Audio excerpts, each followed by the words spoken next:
Hello everyone, and welcome to a new episode of Gaming in the Wild, a video games podcast about games from the artistic, creative side of the tracks, from indie to AAA.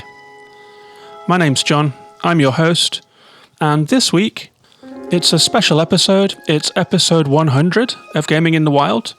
The podcast has been running for 2 years and a couple of weeks, and when it began, it was just a hobby project, really, a way to talk about games, a way to express feelings and opinions about games, and to review them, and to share my thoughts about video games. I've always been a critic and a writer, and I've always been an artist and a creator as well. And whenever I'm highly engaged in something, I end up wanting to talk about it with people, wanting to share my thoughts, wanting to analyze it and pull it apart a little bit, to celebrate it as well, to critique and to celebrate.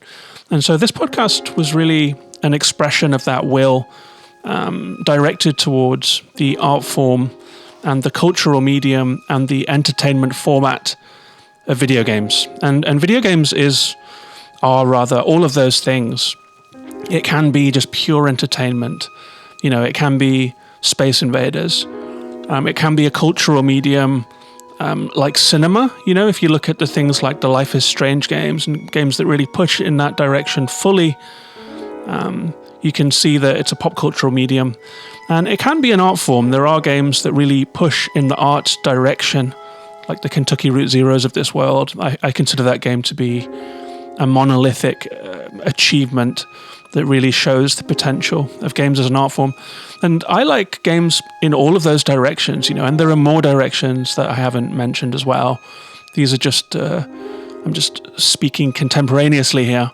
But it's been very fun to really explore the whole range of what games can be, starting from playing Zelda Breath of the Wild, which I will talk about a little today in this podcast, and really reaching out in every direction and finding wonderful tiny indie games and discrete art experiences, you know, from the Dear Esther's and the Far Lone Sails and the Sayonara Wild Hearts, these beautifully crafted small experiences, all the way up to huge AAA games and just blockbuster shooters, and everything in between. It's been a really beautiful journey of just exploring what video games has become. Because regular listeners will know that I played games pretty much out of the cradle. My dad worked in computers during the 80s, and he brought home an Acorn Electron computer when I was 7 years old. And I remember getting it. It was the first computer that was ever in our house. And that Christmas, I was very excited to be getting an A-Team headquarters. My brother was getting some kind of scale-electric style racetrack.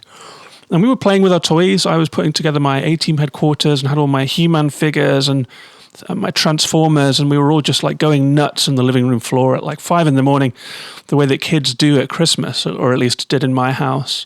And then we noticed this box on the sofa that we hadn't noticed previously. And we opened it up. It was like a strange extra present. And I think that what had happened was that my dad really wanted a computer at home. It was an interest of his.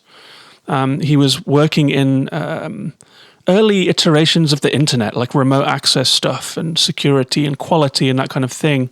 He had somehow ended up extending into that area from initially being a shipbuilder and a draftsman. He was a draftsman in the shipyards in Newcastle, but somehow got into data at the very start of computerized information and that sort of thing. And so he wanted a computer at home, but they were expensive luxury at that time. And so I think he'd gotten it past my mum by saying it would be really good for the kids to learn this emerging technology, and they can also play games on it. Let's get them one for Christmas, and we can trick them into learning computing by sugaring the pill with games. And it came with a couple of games out of the box. It had a game called Hopper, a game called Snapper, and a game called Sphinx Adventure, and a game called Starship Command. And I remember all of these game covers very, very distinctly. It was a big cardboard box with, what was the format? It was a cassette inside, and it loaded the games from cassette. And you had to load it from cassette every time you wanted to play it. And Hopper was what do you call it again? That game where you jump across roads, and Frogger. It was a Frogger clone. Starship Command was an Asteroids clone. Snapper was a Pac-Man clone, and Sphinx Adventure was just a text adventure. And so, age 7 or 8, I kind of didn't know what video games were at that time. It wasn't really a thing, at least for us at that age. We just had all these cute toys and stuff, and like silly little games that weren't really video games, just like little handhelds with physical components to them, where you turn it on and it makes a car noise and you just move this car left and right, but it's a physical car. And so video games was a new thing, and we fell for them pretty instantly. I remember Sphinx Adventure was a text adventure where you start off in a clearing and you have to go through a forest, you have to go through a desert, you type north, south, east or west. In every direction you go, there is a new scene that you read about. It's like you're at a crossroads, there is a pirate, the pirate has a bottle. What do? And you can flee and the pirate will throw the bottle after you, that sort of thing. Or you can fight the pirate and the pirate will kill you, and you just have to experiment.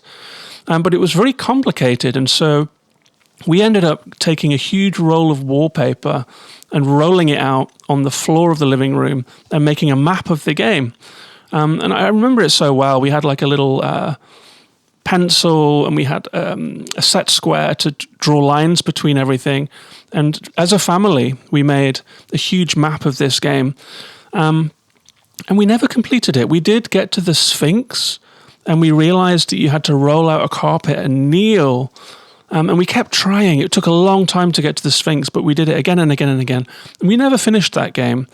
I have found Sphinx Adventure online. You can play it now on websites. So perhaps I will leave a link in the notes. And maybe I'll go back and play Sphinx Adventure again through one day and just relive those childhood memories. But yeah, I started playing games at that early age. And as I grew up, the interest in games only grew. We had a Commodore Amiga, which I got, I think, in my early teens, and that became our mainstay. We played on that for years, and I had a couple of friends that had Amigas as well, and we used to swap discs. We used to pirate games, copy games, and buy pirated games at market stalls, and swap games through magazines. You'd swap them with people. You'd arrange a swap, you post them a game, they post you a game. Eventually, we moved on to Nintendo. Wanted a NES, but I think my parents were still in the mind that computers were for learning. And this trick that my dad had done of getting computers into the house by pretending it was a learning device was just a Trojan horse for a lifelong love of video games. And so next I think we got a Super Nintendo. My brother had a Mega Drive. I had a Super Nintendo. I was always a Nintendo guy, and he was always a Sega guy. And it just spiraled from there. We had Game Boys. I remember as a student aged 18, I bought a PlayStation 1 because I wanted to play Tomb Raider and Wipeout. And that turned into a real thing as well, having a PlayStation and playing those games. Got a PlayStation 2. And my interest in games as a student, I think, tailed off somewhat because I was very much getting into music. I was at university learning art.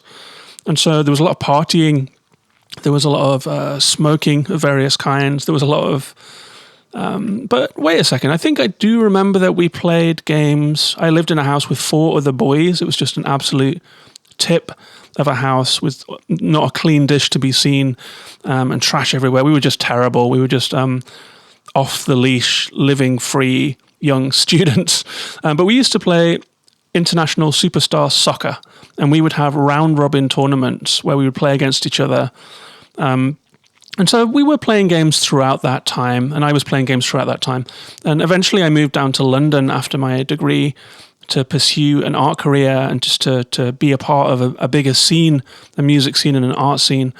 And at that time, I started buying consoles that were a few years old. We'd kind of skipped a lot of time here, and I'd just been dabbling in games. But I remember thinking that old consoles were cheap, and I had kind of missed the launch of some consoles. And so I thought, I'm just going to go back and buy an Atari Jaguar for hardly any money, and an original Xbox for hardly any money, and play Halo. and I went and bought a Dreamcast for hardly any money just to play Knights. And so I was getting consoles for just change, because old consoles just seemed to go into the attic and there was no real value attached to them at that time. And so I ended up with Atari and Sega and Xbox, and explored a lot of older games and a PlayStation 2 to play Shadow of the Colossus, things like that. And I was looking online to find the best 10 games from this device, the best 10 games from that device, picking out the ones I wanted to play. And then it comes up to the time when I moved to Iceland eventually and tailed off playing games for quite a long time. I had to sell everything to move here, and I sold all my consoles, raised enough money for my flights to move to Iceland. I was quite amazed by that. I think the value of retro games was already going up. And then when I moved here, I didn't have anything to play on. I remember moving around a lot in Iceland when I first moved here, living out of cases. And I had an iPad, and I looked into what games were available for iPad, and I found a game called Limbo. Not really knowing what it was, but being very drawn to the art style. So I played Limbo on an iPad using touch controls and really loved that. So the interest was there all throughout the years, and there were phone games that I would play. I played 2 Cars and things like that. But I didn't own any consoles, and so it was a very cut-down, casual, mobile gaming lifestyle at that time. And then I had I was working at a magazine and I had burnout. I had suffered a very severe burnout that left me very sick and very tired and unable to really face the world. And a friend of mine, Kieran, who appears on the show sometimes, suggested that I play Breath of the Wild, because I was kind of housebound with anxiety. And Breath of the Wild really became a touchstone for me. It kind of eased me through the hardest period that I've ever had in my life, I think. And it was such a beautiful game. It was so relaxing and so just quietly beautiful. And you were so free in that game to just run around and explore this gorgeous world. And it had all of that coziness of the early Zelda games that I'd grown up with, but it had this expansiveness that seemed to promise like a new era of video games. And it really felt like a breakthrough for games. And it became kind of a breakthrough for me. I think that game helped me to heal from what I was going through and became very important to me on a personal level. So all of the music on this episode 100 special is going to be from Breath of the Wild, and I am going to talk about that game a little bit more throughout the show.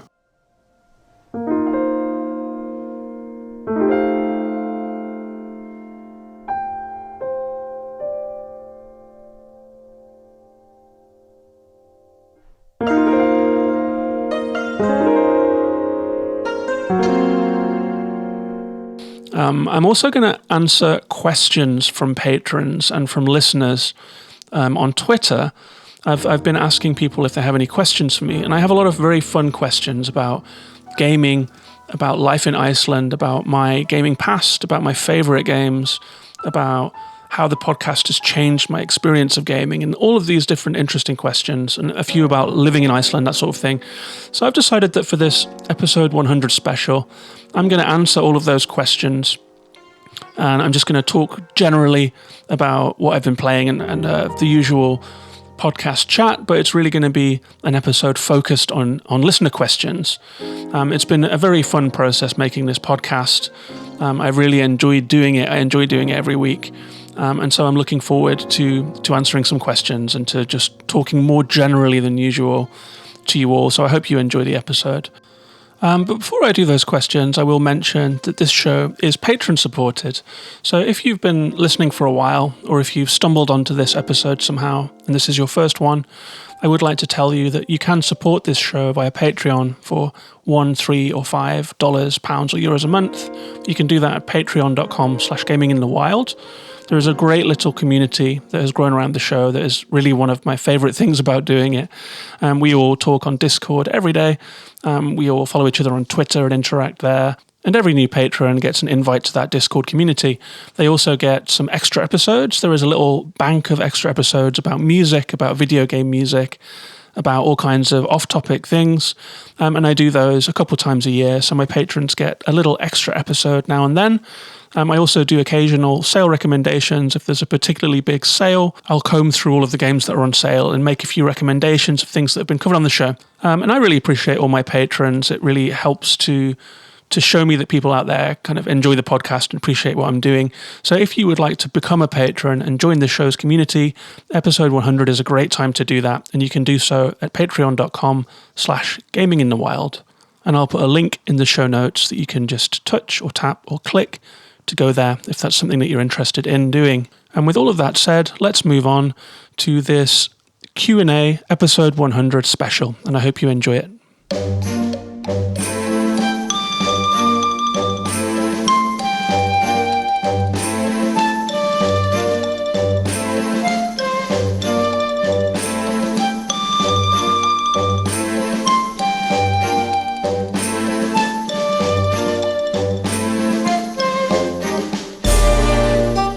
So the first question that I have here, I'm going to start with a few questions about the podcast and about gaming generally. And the first one that I have is from a patron of the show, Joe, who is at New Dawn Games on Twitter. Joe is always on the Patreon recommending games and is a huge games enthusiast, and they make content themselves. So I do suggest that you go and follow Joe at New Dawn Games. And Joe says, how has your weekly podcast helped evolve or shape your relationship with and view of games over the last 2 years?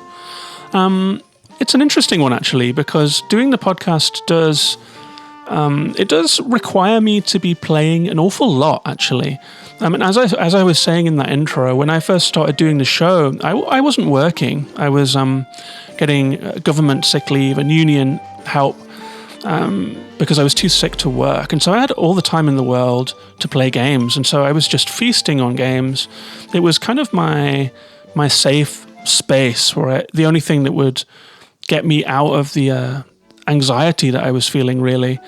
And so I had lots of time, and I was always playing stuff, and I was very curious to learn all about all of the different kind of games that were out there. And as I've come back to work now, I have less time for gaming. And as I have healed, I have less need for the escape into virtual worlds. You know, I can just go out and go for a walk and hang out with friends. But there is a pandemic, so, you know, the options are still limited.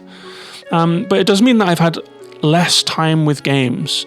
And so sometimes I do feel that I'm running to keep up with the podcast, if you know what I mean, especially if I'm playing a big game. For example, Horizon Forbidden West took me a couple of weeks to complete. And if something takes 2 weeks to complete to the exclusion of all other games, then it leaves me a bit of a loose end as to what to talk about on the show. So I do feel that I have to accelerate, and I always have to be trying something new to have something to talk about on the show. And that can be a little tiring, actually. Like, I feel like I have to start new games when I'm perhaps still enjoying something that I've played. And it does mean that I'll stop playing something after I've rolled credits, when perhaps otherwise I might have just stuck with it and carried out more side quests and things like that. So doing the podcast has made me play a wider variety of games. It's also made me order my thoughts about games more, rather than just enjoying them for what they are. I do keep notes as I'm playing, but it's not like I'm always writing. I will use my Apple Notes. My phone is always by me when I'm playing anyway, as I'm sure everyone's is. And I'll just play for long periods without thinking about it. But then if I notice something particularly brilliant, if there is a great moment that I've just recorded a little bit of video of to tweet out, or if I've noticed a bug or had a crash or something like that, or have thoughts about gameplay that just emerge as I'm playing, I will open the phone, I'll jot them down. And sometimes I have 1,000 words of notes when I come into the podcast, things that I've written down. I write them down in a bullet point list. It's usually cut into 3 sections, which is gameplay, observations, and describing the game, which is how I begin. And then I have good points of the game, particular high points, and then I have criticisms of the game at the end. I like to try and keep the podcast upbeat and to be a recommendations podcast, because I don't like, personally, listening to people gripe. And a lot of podcasts seem to be just huge, jaded gripe fests. I like to be celebratory. I like to recommend. I like to celebrate. I like to, just be a positive pleasant listening experience about good games that we can share together. And so if it's rare for me to do a real takedown of a game. I think 12 minutes is probably the biggest takedown episode that I've done. And even then, I was pretty even-handed and generous in how I looked at the game, I thought. So yeah, to answer your question, the podcast has changed the way that I play and think of games. And I don't think it's for the worse. I think I'm more engaged with what I'm playing. It makes me take the thoughts that I have about games and develop them. And it makes me play a wider range of games. On the downside, it means that I move on very quickly. So I think those are the main ones. Joe also asks, how has the experience changed you personally? Well, as I said, I've always been someone that loves to express myself about things. I'm a total Gemini. I'm a communicator. I like to analyze and think and turn things over and to express opinions and to express thoughts and to critique. And this has been a really great outlet for that. I think, Louis from Time Played 3HR podcast has often said that having a podcast is a way for people to talk about games, because games are often quite a solitary activity unless you are like a massively multiplayer type of person, which I'm definitely not. So it's given me a way to express what I'm feeling and thinking about these games. And I have to say that all of my patrons and people that have left reviews on iTunes of the podcast, and people that tweet me and say really nice things, and the messages that I get from patrons about how much they like the show. And I occasionally get messages from friends too, like my good friend Timothy Lambrec told me that his girlfriend listens to the show. She doesn't even play games. She just likes to hear the show, and she likes to hear the chat and enjoys the tone of the show, I think. And those messages really fill me with a feeling of warmth.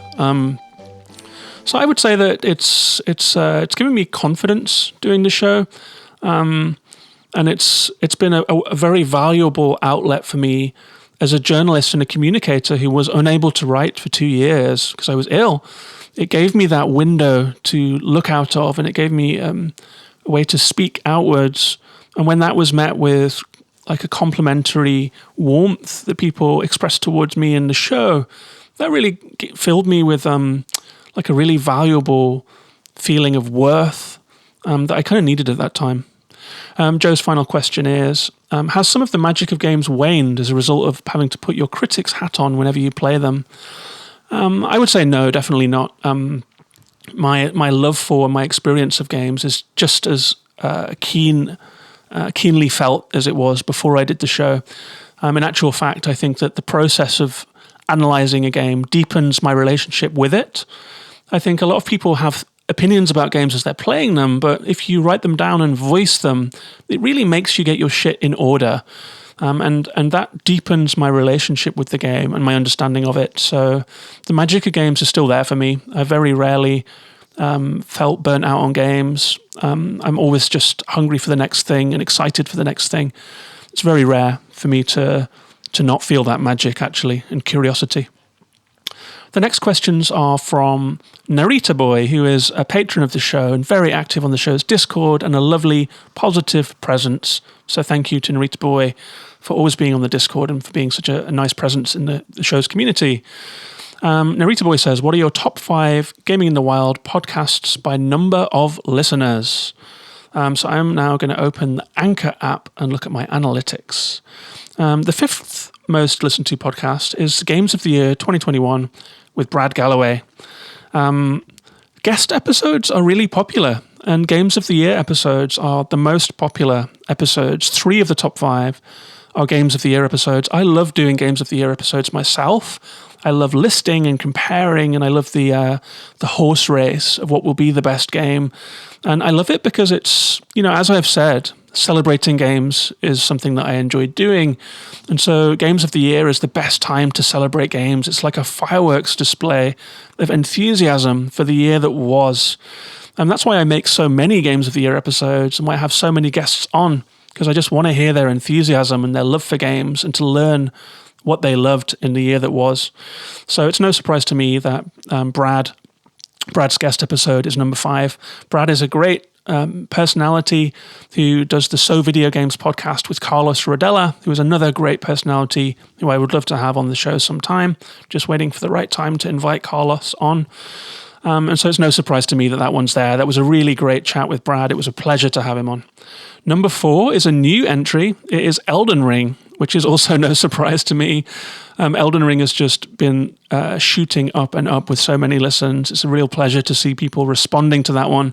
That one was a guest with Kieran Daly. It was another guest episode. And we really dug into it as 2 first-time Souls players. And we had like a gentle conversation about EldenRing.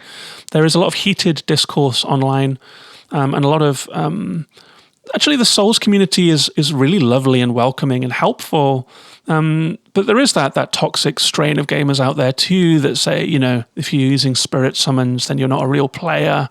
And this kind of preachy, if you haven't played every Dark Souls game, then you don't really get it, kind of high and mighty crowd.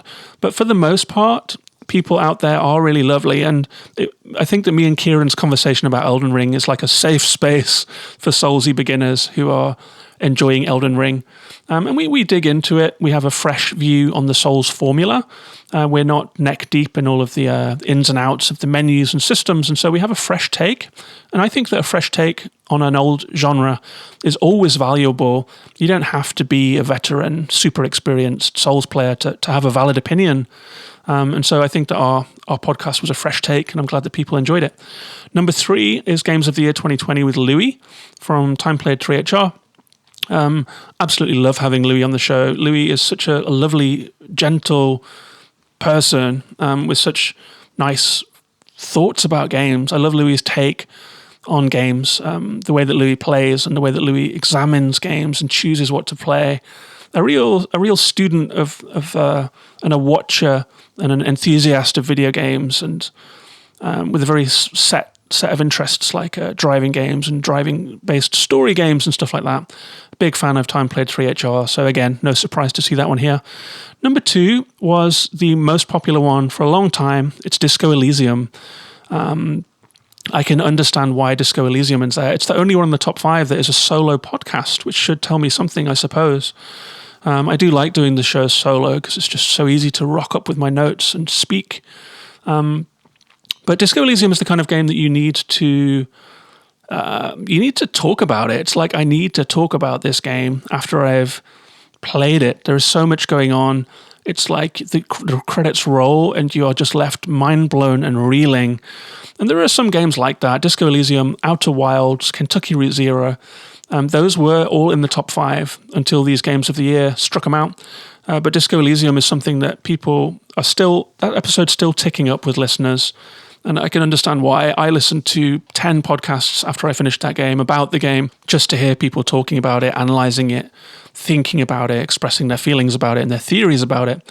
So no surprise to see that one. And the most listened to of all is Games of the Year 2020 with Kieran, who is on Twitter at FazeCuddle, regular guest on the show, was on the Elden Ring episode 2. So 2 of these top 5 episodes are Kieran guest episodes. So I guess the people love a bit of Kieran Daly, and I'll be having Kieran on more in the future. We've been talking about doing more regular guest spots, so I'm looking forward to doing that. So that's the top 5. Narita Boy's next question is, do you ever take a break or a holiday? If so, how do you organize yourself? The answer there is really no, actually. I do the show every single week. If I'm on holiday, I pack the mic and I pack the laptop. I'm probably playing Switch on my flights. I have tried to take a holiday by recording episodes in advance. It kind of didn't work out. I just always had something else that I wanted to make. I am going to take a proper holiday this year since I'm working again. I'm planning a 2-week break where I'm going to travel and just go and see some sights, eat some food, and get some fresh experiences out there. So perhaps when I take that holiday, I will make a special episode that I can just program, not pack the mic and not think about doing the podcast for a couple of weeks, just to freshen up, I guess. Narita Boy's next question, how do you decide which games to cover? Well, I've got a long list of games that I've received codes for that need to be covered. I'm listening all the time to Easy Allies. I'm listening all the time to no clip and to skill up. I'm consuming a lot of news. I listen to the Sifter newscast. I kind of just follow the gaming zeitgeist the way that we all do. And if something intrigues me, actually the short game, I should give the short game a big shout out here because they are such a good filter of what's coming out. But I just absorb media and watch the zeitgeist. And if a game springs out somehow, then I will pursue it, add it to my to-do list, my very, very long to-do list. And that's how I do it, really. Narita Boy also asks, are there any games covered in old podcasts which you would like to cover again? That's definitely a yes. I mean, when the podcast first started, the episodes were 10 to 15 minutes, short, bite-sized takes on games, and it just kind of grew and grew. I don't know, I just started talking more and having more thoughts to talk about, and I got a more settled format. The early ones are just like note-free, quite meandering, thoughtful, very, very slow takes on games, and so there are games I would like to talk about more, especially things like Journey, Breath of the Wild, Far Lone Sails, these games that I did very short episodes on back in the day, that I think there is actually a lot more to talk about. Control, I would add to that list. Horizon Zero Dawn would have been on that list, but I did an extra podcast about that one just a few weeks ago to celebrate the release of Forbidden West. So yeah, there are a couple of games I'd like to revisit, and maybe I will sometime. Although they do come up regularly as reference points, so perhaps they have been covered in a kind of an ambient way. The next question is from patron Travis, who is at Angelus Novus 7 on Twitter. Travis is a new patron, so thank you, Travis, for joining the gang. Travis says, I'd love to hear you talk about your favourite older games earlier in life, a few of your favourite and most formative games from when you first got into it, and how that compares and contrasts with your favourite stuff now. Or a top 5 list of them. This is something that I should have prepared for, isn't it? Making top 5 lists is a big hobby of mine. As I've said, I love to list things. There is a top 5s channel on the Patreon Discord where we have top 5s regularly, like top 5 platform games, top 5 old games, top 5 open world games, top 5 hard bosses, and everyone chips in with their own. It's always very fun. It's a fun little side conversation that we just always have going on in the Discord. So older games. The first game that springs to mind for me is Zelda A Link to the Past. I have such strong memories of this game. I remember waiting for the cartridge to come in the post. It was the summer break. I think I was at school. I was living with my parents. My mum was working, and so sometimes I would get the house to myself. And I was so excited about this game. I'd read about it in physical magazines. I used to read Super Play magazine, and the cartridge came. I set up the Super Nintendo in the living room. I pulled a big armchair in front of the TV, closed the curtains to keep the sun out, turned it up, and started playing that game. And if you've played A Link to the Past, you remember that it starts with a big storm and this dramatic music. And it's just such a classic game with such a classic intro. And I was so into it. And I remember at the time feeling that it was so cinematic and cool the way it told its story. And I was so engaged by it. I just absolutely loved it and fell in love with Zelda games. It was my first Zelda game. And that's one of the strongest memories I have from my young gaming life. There's also a game that I remember that's less of a classic called Fire and Ice. It's a platformer where you play as Cool Coyote, and you just run along. You throw little ice balls that freeze your enemies, and then you smash them by jumping on them. It had quite beautiful pixel art graphics. And when me and my brother were getting a Commodore Amiga as a joint Christmas present, my mum used to go to work, and we used to sneak in. We knew that the Amiga had arrived because we just kept an eye on what was going on in the house. And it was in a box hidden in the bottom of my mum's wardrobe under all of her shoes and her stuff. And when she was at work, we would take out the Amiga very, very carefully, peel the tape off the box, unpack it, unpack all the wires and the disk drive and all that stuff, set it up, play for a couple of hours, and then painstakingly retie the wires, pack it all up and put it back in the box and put it away. And we did this for weeks.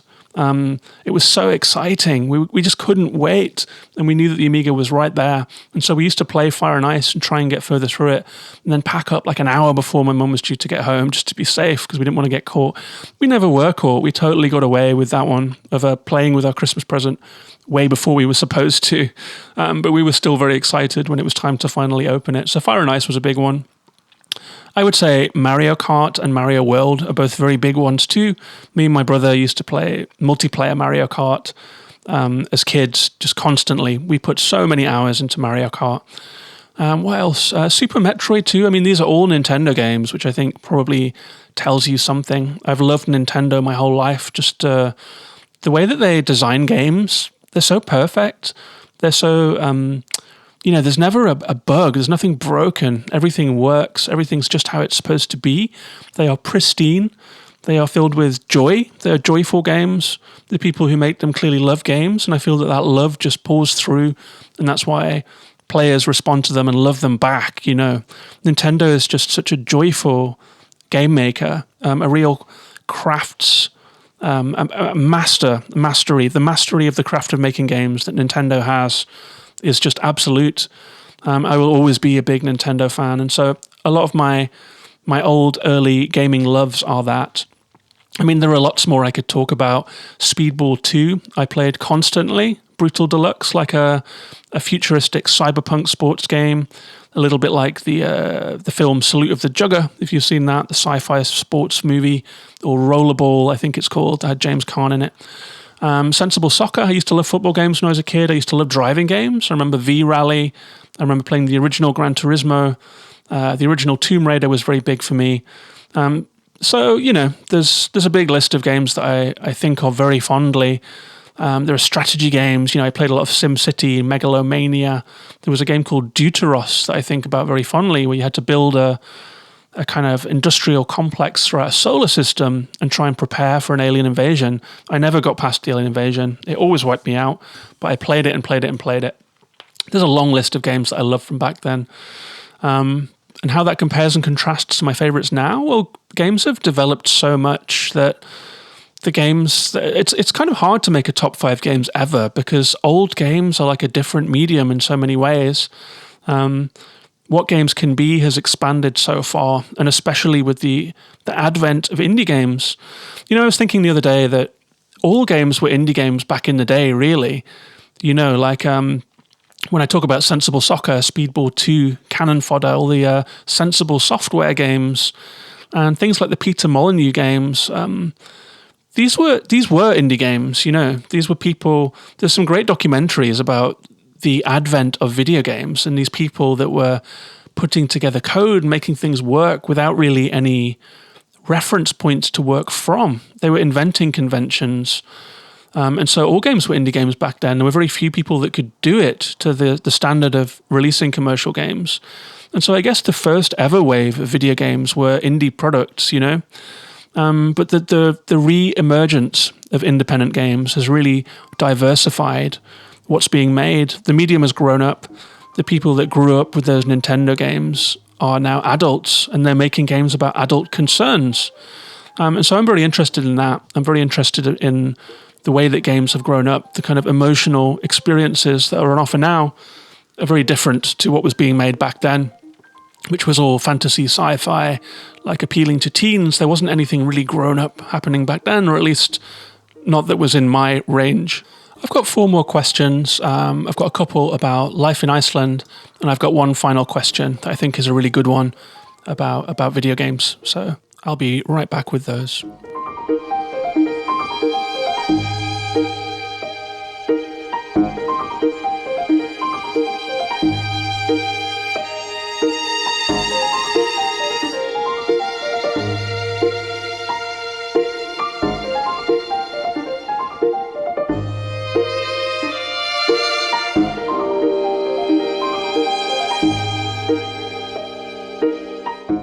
So the next questions that I have are all about living in Iceland. The next one is from patron Hoppel on Discord. Hoppel is a pillar of the community around this show, a really nice person, a lovely presence in the Discord. So thank you, Hoppel. Hoppel says, how is your volcano doing and have you visited it? Well, the volcano has stopped erupting. As far as I know, it's not going on anymore. There is now a new steaming lava field up there. I never went to the volcano. I had some bad health problems during the eruption. I had a very bad back that left me incapacitated for quite a while during the eruption. And it was a bit of a hike to get there that I never quite managed to do or to summon the feeling that I could manage. So I didn't make it up to the volcano, but I did see it. There were times when a friend of mine, and a patron of the show actually, Angela, would come out for a drive around Reykjavik, and we would drive to the peninsula or the south coast of the Reykjavik Peninsula, and you could look across the ocean and see the volcano just across the bay. It was visible from Reykjavik. You could see lava, little globs of lava flying into the air. You could see the huge plume of smoke coming out of it. So I did get to see the active erupting volcano. I didn't get to see that lava flow up close, but I did get to see it from a distance, and I guess that'll just have to do. Maybe I'll get another chance. There are volcanoes quite regularly in Iceland, but I didn't feel like I could manage the hike, and so, it is what it is. The next question is from Kieran, the occasional guest on the show. Kieran says, tell us about the trip where you got tricked into eating puffin. Well, I guess people know that here in Iceland, puffins are eaten. It is a tradition that goes back a long way. And there was one time when I went to a northern island, Grimsey, far north of the coast of Iceland. You have to fly to get there or take a boat to get there. I think there's 80 people live on the island, and it's right on the line of the Arctic Circle. It's the northernmost point of Iceland, apart from a little rock that is slowly vanishing into the sea, called Kolbensey or something like that. A means island in Icelandic, so Grimsey, and things like that. A is always tacked onto the end of a word to describe an island. And I went there to write a journalist story back when I used to work at the magazine, interview locals and to tour around the island. And it was a wonderful time. You could look down to the northern coast of Iceland. It's a view of Iceland that I'd never seen before.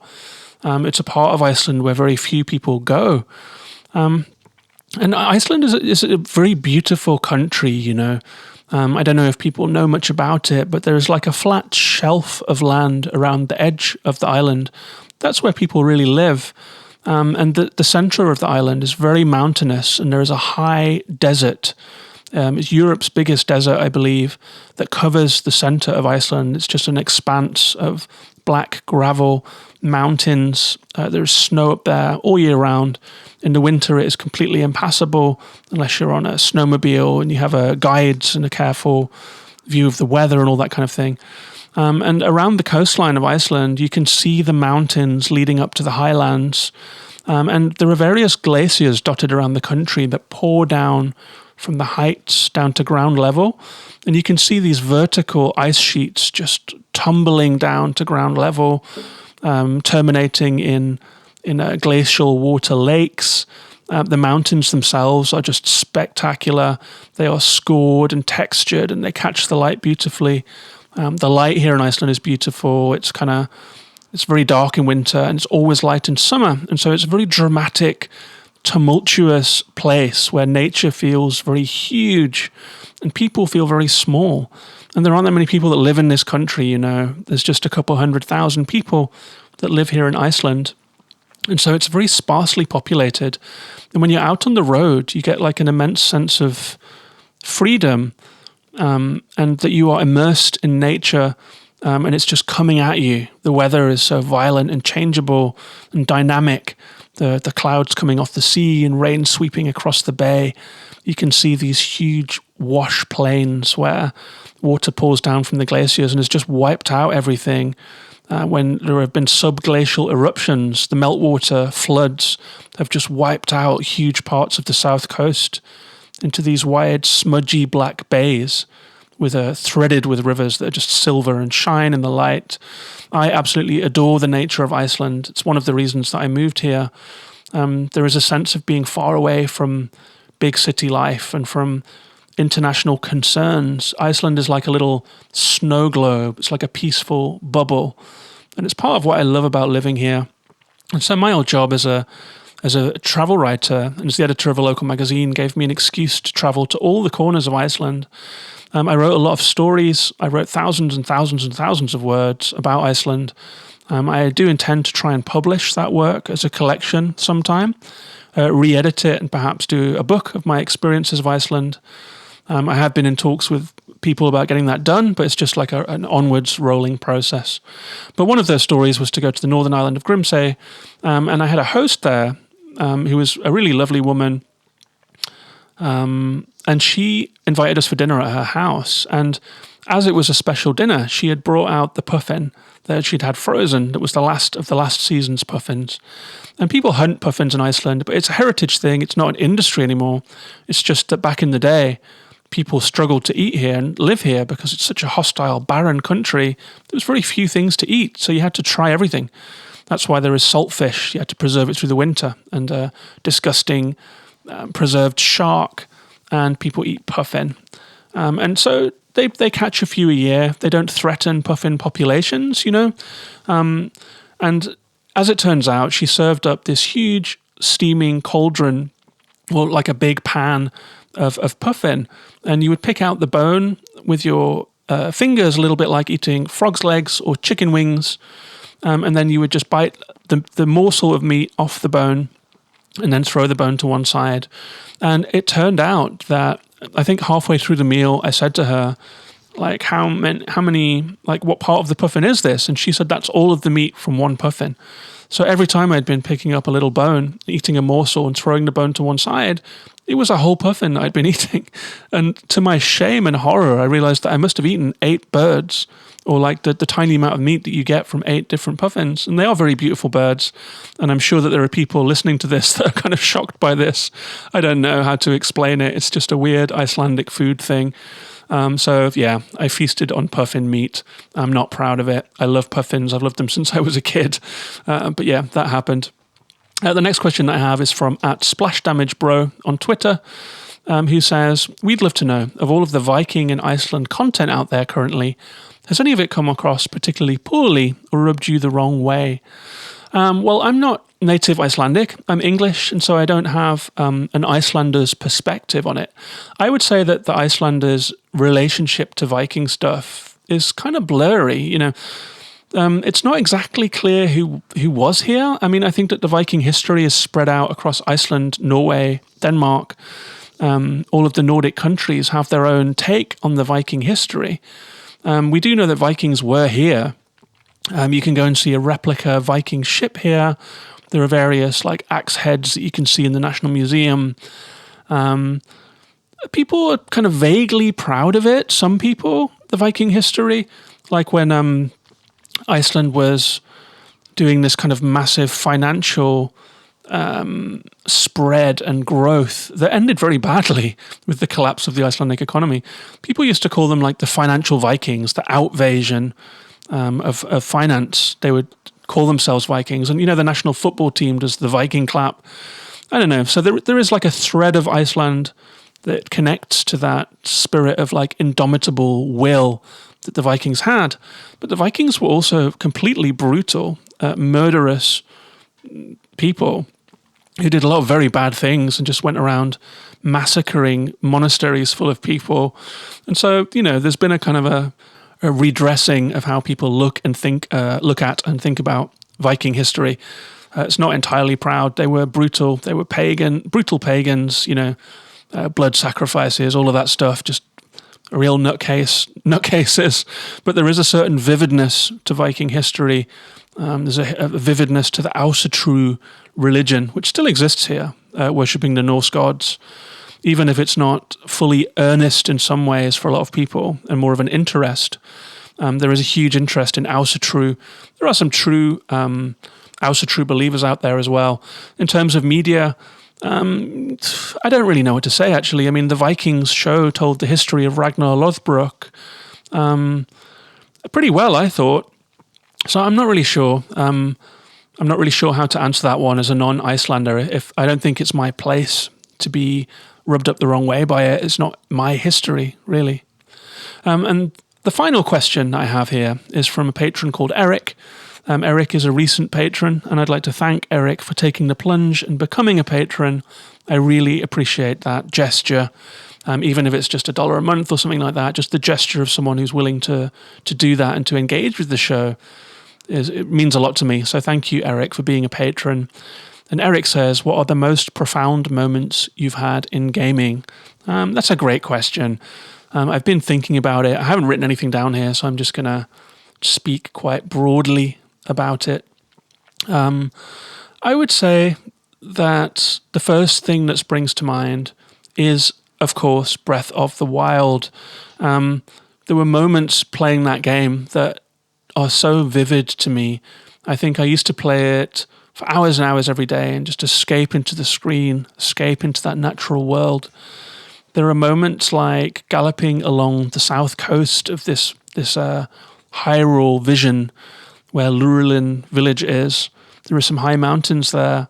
I remember galloping along the coast, just looking at the nature, and there was a sunrise, and it started to rain.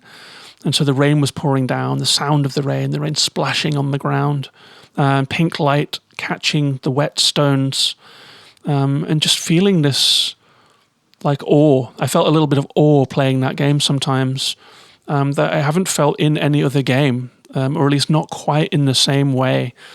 And it was like a feeling of, because at that time I was so enclosed in my own space and my own mind, actually being able to just escape into the screen and to see the awesomeness of nature in a video game, to feel the same awe that you feel when you're viewing actual nature or something analogous to that, was profound. That was a profound moment. There were lots of profound moments in that game, like scaling Mount Hebra is another one, or finding Narito Village for the first time, or finding a huge canyon. I think it's called Tanagar Canyon. It's not even meant to be, there is no main quest there. There is no even a side quest there, but there is a huge lost temple at the end of Lurelin Canyon, which is near Rito Village. And I remember discovering that and spending like hours and hours exploring every crevice of this canyon and this lost, collapsed palace, and feeling this sense of vastness that game has, that no other game has quite managed to capture in that same way. And I think it's because there is so much space in that game. It doesn't follow that. I think, what is it again? There's like some 20-second rule or something, where in open worlds you have to find something to interact with every 20 seconds to keep the player engaged.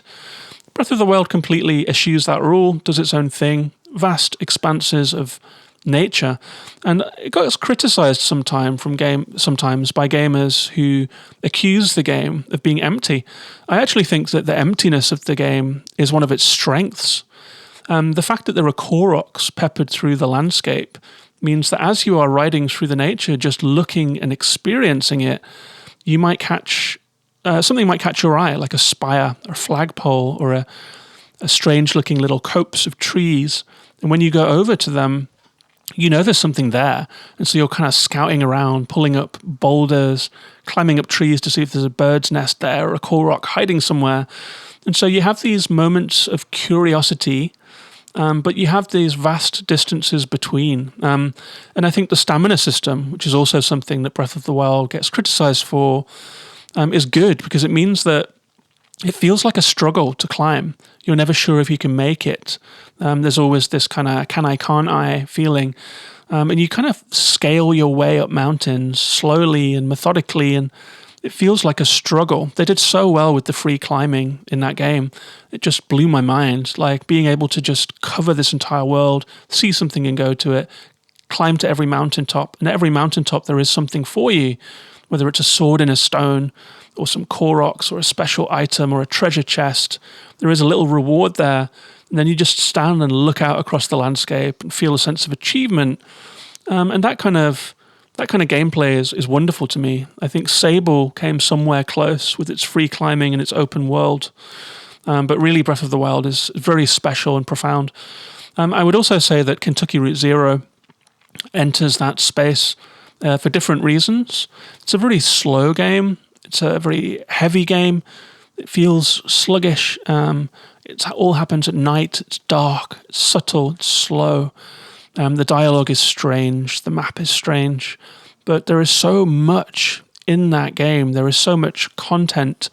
There is so much widescreen visionary inclusion of all kinds of things, like the Museum of Reclaimed Spaces springs to mind, which is like a museum of houses, where you go in and there are different houses in this museum, this huge hangar, and the houses have been moved there. It's a lot about displacement. It's a lot about people falling out the bottom of the modern economy, and especially artists that linger in that space. They've kind of dropped out of the economy. They're not earning. They're doing their own thing. Everyone you meet in Kentucky Route Zero is doing their own thing. They're writing a play. They are repairing analog televisions to show video art installations in a workshop that looks like an artwork. They are trying to make a supercomputer. They are playing gigs to no one in these empty, dark bars with just two people there. Everyone's got their own story. Everyone's got their own art. Everyone's got their own art practice, their own theories and thoughts about the world. And as you move through Kentucky Route Zero, it's almost like relaxing your eyes to see a magic eye picture appear. There is a process of learning that game that you have to go through to really get the most out of it. And going through that process myself was beautiful. It was a beautiful experience. I've never experienced anything quite like it. And so for me, Kentucky Route Zero was a profound experience. It's not a surprise to me that the Museum of Modern Art in New York City has bought the game for its collection. And I would love to see Kentucky Route Zero elevated further and recognized as an achievement, a breakthrough achievement in video games becoming art. I would recommend anyone to play it, but I would say if you play it, you're going to have to relax. You're going to have to let your eyes lose focus. You have to let go of the steering wheel a little bit. You have to forget the instant gratification that a lot of games give. You have to forget like the clear narrative that games often give. This is a game with a blurry, broad, infinite kind of scope. There is so much to understand. There's so much to latch onto and to grapple with. Kentucky Route Zero was a profound experience for me. I only played it at night because it just felt right. The game happens at night. I played it at night. It was a nocturnal game, dream space, just beautiful. So thank you very much for that question, Eric. There are more that I could say. Journey was quite profound for me. I've replayed that game often, and just the purity of the idea of Journey is amazing. A small person in a big world moving towards a huge mountain with a kind of a holy quest, sort of spiritual quest. There's something about that game. There's some magic in that game.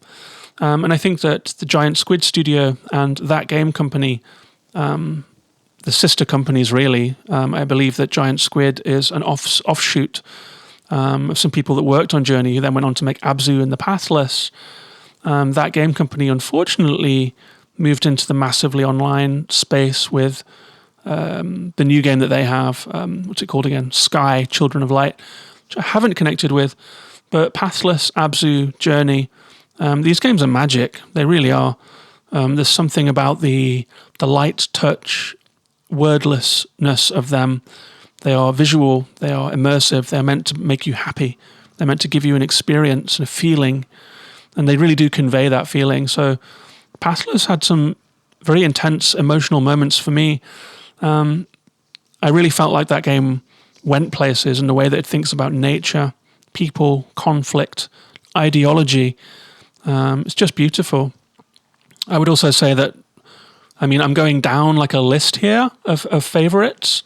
And I think that Kentucky Route Zero and Breath of the Wild are at the top of this tree for me. They are two of the best games ever made.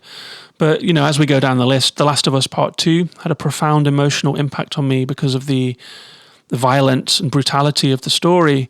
I had a lot of feelings about that game. There are some long episodes about that game in the podcast's backlog, but that was a profound experience too. So thanks for the question, Eric, and thanks to everyone who asked questions. And I hope that you've enjoyed this episode. It's now an hour long, so I'm going to wrap it up here. But before I do that, I would like to thank all of my patrons by name. So let me just pull up the list here. In the $1 tier of patrons, we have Costas, thank you, Costas. We have David Carter, thank you, David. We have Don, Eric, Jason, Lisa Ciccarello, who I recommend that you check out her work online. Jason is also a podcaster. You can find more about Jason's work at GamerJasonUK on Twitter. Thank you, Jason. We have here Matthew Martinson, thank you. We have Richard Eriksson. We have Timothy Lambrecht, who is a good friend of mine and a photographer with whom I travelled Iceland during my travel journalism days. Timothy is a wonderful photographer who now lives in Tokyo in Japan. I really recommend following Tim's work on Instagram. He is at Moussti, Moussti. I'll put all these links in the description. So thank you very much to Tim. We have Zuhan. Thank you very much, Zuhan, and thank you for the Q&A that you did with me about the podcast. We have Ashley Dean, who is at Broken Pixel Chat on Twitter. He makes really interesting digital art and teaches podcasting. We have Christian Haynes. Thank you very much, Christian. Check out Christian's podcast, Gamers with Glasses. It's very, very cool. Lots of interviews with game developers there. It's a really fun podcast.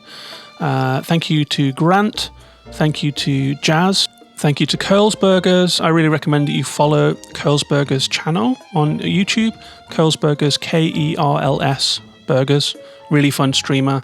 Thank you to Lockie from Time Played 3HR. Big fan of that show. I'd love to have Lockie on to chat on the podcast at some point. Thank you very much to Hoppo. You're a really big part of the community and I appreciate you very much. Thanks to Major Jenny Rao. Thanks to Reagan Kelly, host of The Short Game. A big inspiration for this podcast. So thank you to Reagan for all that you do and for being a patron. Thanks to Stefan. Thanks to new patron Travis. And thanks for the question, Travis, and for the help with EldenRing. I don't know what I would have done without you. Finally, thanks to the top tier $5 patrons, Andy Fontaine, Angela Rawlings, a wonderful artist. Just Google Angela Rawlings poetry to find her work. Brad Galloway, guest of the show and host of So Video Games podcast, which I really recommend you follow. Jason Emery, and thanks to Joe from New Dawn Games, and follow Joe's work at New Dawn Games on Twitter and on YouTube. If you are a patron who has a project of your own and I haven't shouted it out, very sorry about that, just shoot me a line and I will shout out your project or your Twitter or your Instagram or podcast or YouTube channel or anything that you are making. Get in touch on Patreon, on Discord rather, or through the Patreon Messenger. So a big thank you to all of my patrons. I appreciate you very much. I'm really happy about the lovely Discord community that we have. And if you, the listener, would like to join that community and show your appreciation for the Gaming in the Wild podcast, you can do so by following me on social media and talking to me. I'm at Gaming in the Wild on Twitter, on Instagram, YouTube, Twitch, and everywhere really. Twitter is the main place. You can also become a patron of the show and join that Discord community at patreon.com/gaminginthewild. I will send you a thank you message with an invite to Discord where you'll find all kinds of channels. We've just started having special game channels for the games of the moment, like EldenRing and Tunic. Everyone's talking about those games. You'll get all of the extra episodes in a little channel there so you can find them easily. There is a new top 5 going at the moment about the hardest game bosses that we've ever fought, so you can add your own and see what other people said. It's a really fun place. So patreon.com/gaminginthewild if you're interested in that. And finally, I'll just say a big thank you to everyone who has listened to the show, supported the show, who has left a rating on iTunes or Spotify, people who have left reviews. I really appreciate that. It makes my day to see a lovely review on the iTunes. The reviews pop up in my email, so I always see them. It seems that they are split into different countries, so there is some in the French iTunes, some in the British, some in the American. They're not all compiled so everyone can see them, which is weird, but it's lovely to see them coming in. So thank you to everyone that's left a rating and a review on the podcast, and everyone that just listened and interacted in some way. I appreciate you all. Thanks very much for listening. Hope you enjoyed this episode. I'll be back next week to talk about Cyberpunk 2077. Take care of yourselves and each other. And bye-bye for now.